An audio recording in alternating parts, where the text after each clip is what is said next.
दोस्तों नमस्कार। स्वागत है आपका अपने चैनल पे। उम्मीद करते हैं आप सब अच्छे होंगे। तो दोस्तों आइए आज हम बात करते हैं इजराइल वार की। तो जैसा कि आपने सुना होगा कई दिनों से वार चल रही है। और तो आइए आज हम जानते हैं कि ये वार रुक क्यों नहीं रही है और इजराइल इसको रोक क्यों नहीं रहा युद्ध करने से।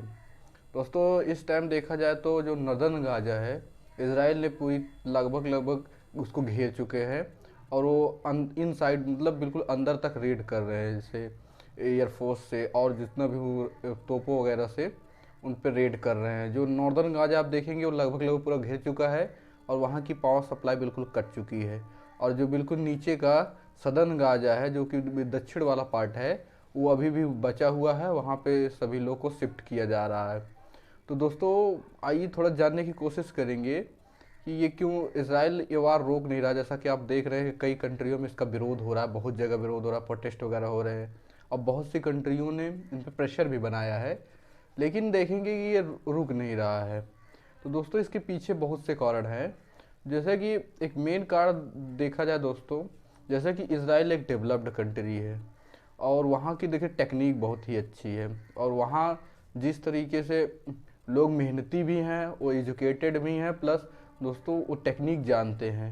इससे वो युद्ध लड़ने में सक्षम है, उनके पास वेपन भी अच्छे अच्छे हैं, जिससे कि उनको पूरी तरीके से भरोसा है कि वो वार जीत लेंगे।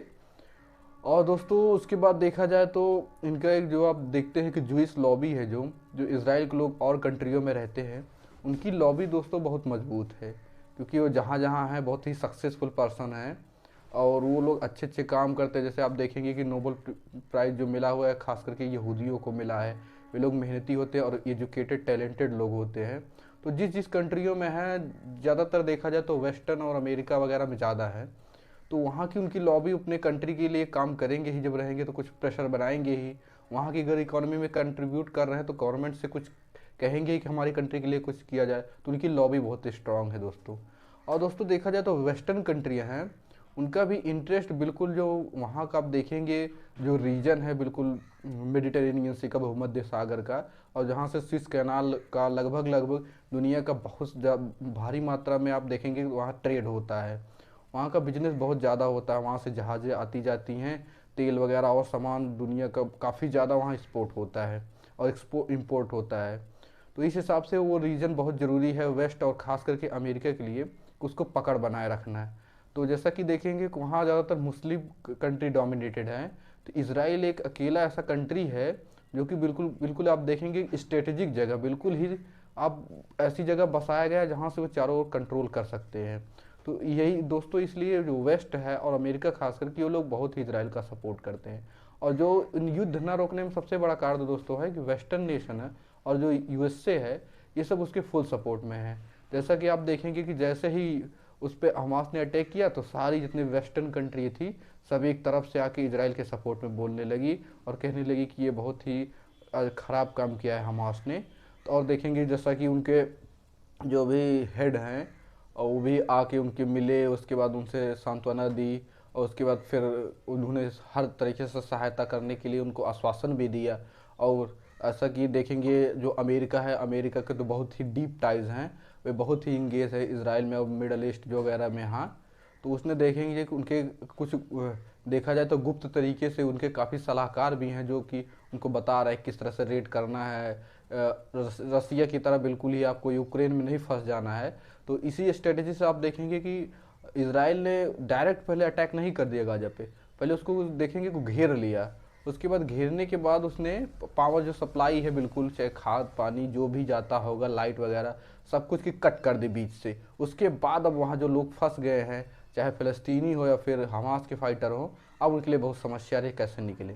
अब देखिए वो धीरे धीरे करके बिल्कुल अब वो अटैक कर रहा है। उसने बिल्कुल भी रशिया की तरह यूक्रेन पर जैसे उसने अटैक कर दिया ऐसा नहीं किया था, बहुत ही स्ट्रेटेजिक तरीके से। तो दोस्तों इसके लिए एक बहुत ही अच्छी जानकारी वाले विशेषज्ञ चाहिए होते हैं जो कि अमेरिका और वेस्टर्न नेशन प्रोवाइड कर रहे हैं। तो ये सबसे मेन फैक्टर है कि जो वेस्टर्न नेशन है और जो पश्चिम के देश हैं और फिर अमेरिका, ये बिल्कुल उनमें इंगेज्ड है। अपनी जितनी सहायता उनसे हो सकती है उतनी वो देने के लिए तैयार है।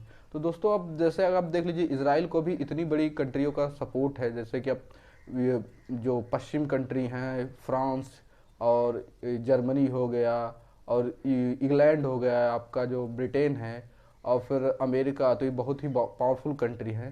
तो इन इन सब का अगर साथ रहे तो दोस्तों, कोई भी कंट्री हो तो उसको थोड़ा सा मोरली भी बूस्ट मिलता है कि हम युद्ध में जीत सकते हैं। और जैसा कि आप देख रहे हैं जो वेस्टर्न कंट्री हैं, दोस्तों वो काफ़ी यूनाइट भी रहते हैं, एक साथ बोलते हैं। और जहाँ की देखे जाए, और दोस्तों जो मुस्लिम कंट्री जो बिल्कुल इसराइल के आसपास हैं, या जो फिर फ़लस्तीनी समर्थक हैं उधर देखा जाए, तो इस समय उतने यूनाइट नहीं हैं। आप देखेंगे कि वो डायरेक्टली उतना खुल के नहीं आ पा रहे हैं, या फिर उतना कोalition बिठा नहीं पा रहे हैं, क्योंकि सबके अलग अलग पॉलिटिकल इंटरेस्ट हैं। तो बिल्कुल साम नहीं आ रहे, साथ नहीं आ रहे हैं। तो ये सबसे बड़ी समस्या भी है कि जो उनके अपोजिट है इसराइल का, वो एक साथ नहीं आ पा रहे हैं। तो जब साथ ही नहीं आ पा रहे हैं तो आप कैसे उसको रोक सकेंगे। तो ये भी एक कारण है कि इसराइल बिल्कुल देखा जाए तो और आक्रामक है, वो नहीं रोक रहा है युद्ध। तो उम्मीद करते हैं दोस्तों आपको ये वीडियो थोड़ा अच्छा लगा होगा। अगर ठीक लगा होगा, समझ में आया होगा, तो वीडियो को लाइक एवं सब्सक्राइब कीजिए। मिलते हैं अगली वीडियो में, आपको कुछ और अच्छी जानकारी बताएंगे दोस्तों। तब तक के लिए धन्यवाद।